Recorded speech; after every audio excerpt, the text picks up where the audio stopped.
guys, welcome back to my channel, to my page. Sa mga hindi pa nakasubscribe dyan, ano pa hinihintay nyo? Mag-subscribe na kayo because we have another quick review here. Kaya naman, samahan nyo ako.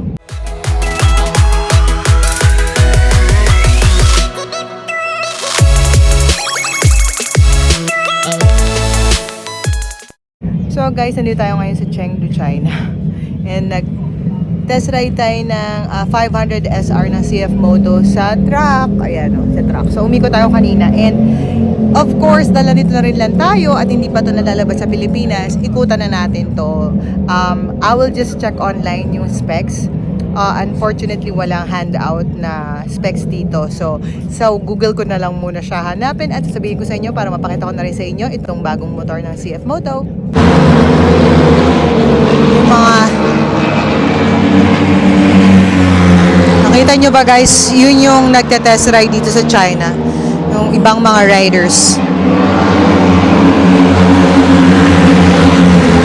Mamaya lalapitan natin yon. Anyway, going back, so itong nasa harap ko ngayon ay ang CF Moto 500 SR. I-release to sa China on April and maybe months after that sa Pilipinas naman. So wala pa tayong ganong alam tungkol sa motor na to besides yung pwede kong makita sa Google for now. So sabi nila same makina ito nung VOOM. So sa mga nakapanood nung quick review ko nung VOOM, ibang category lang to. I think this is a race. This is a ingay. I think this one is a sport bike version nung VOOM. So this one is 499cc, 4-cylinder engine, 78 ang horsepower, and meron daw 12,500 RPM. Tapos, ang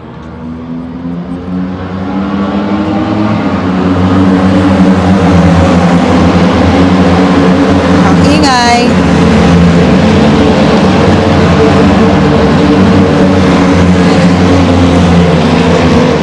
So, of course, meron na itong quick shift, 6-speed na din siya.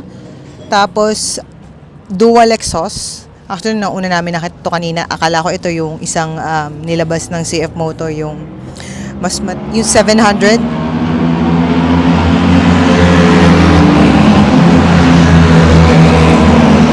Mahirap palang mag-vlog sa ganitong area.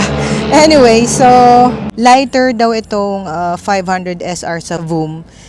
Maybe because puro panels yung VOOM no? Kumpara dito. So, yung VOOM ay 428 pounds. Ito namang 500 SR, 512 pounds. So, medyo malaki din yun in fairness pagdating sa mga motor. So, parang siya pala yung hahaba lang yung video ko dahil sa ingay. Anyway, so siya yung baby brother ng 675 SRR at 750 SRS. So, ito naman ay 500 SR. Tandaan niyo yung mga pangalan. Anyway, laging numbers before the letters.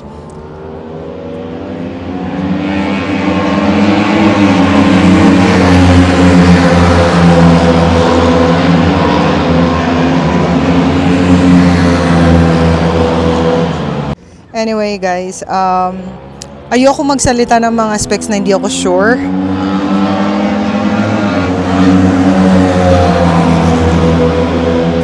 Mahirap na, baka magkamali ako. Pero ito, i-walk around ko na lang kayo dito sa motor nito. And sound check din tayo.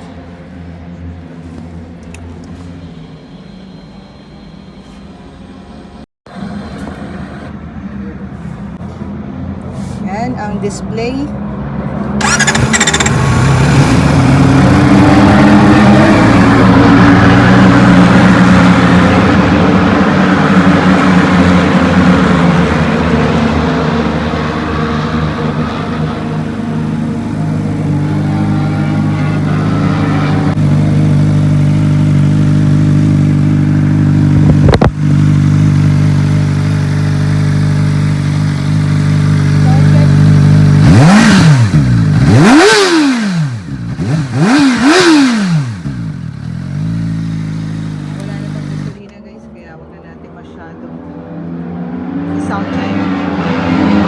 Guys, ito nga pala isang color niya, white. So, we have the metallic gray and this white. For me, parang mas maganda yung metallic gray. White kasi parang may iba ng white na SR, 'di ba? So, parang for me, mas maganda ibang color naman.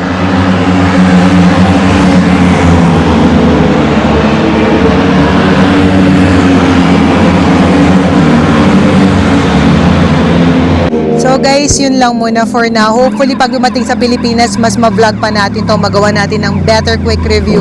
And for now, I hope to see you again guys on my next video. 不记得你刚才的车号吗？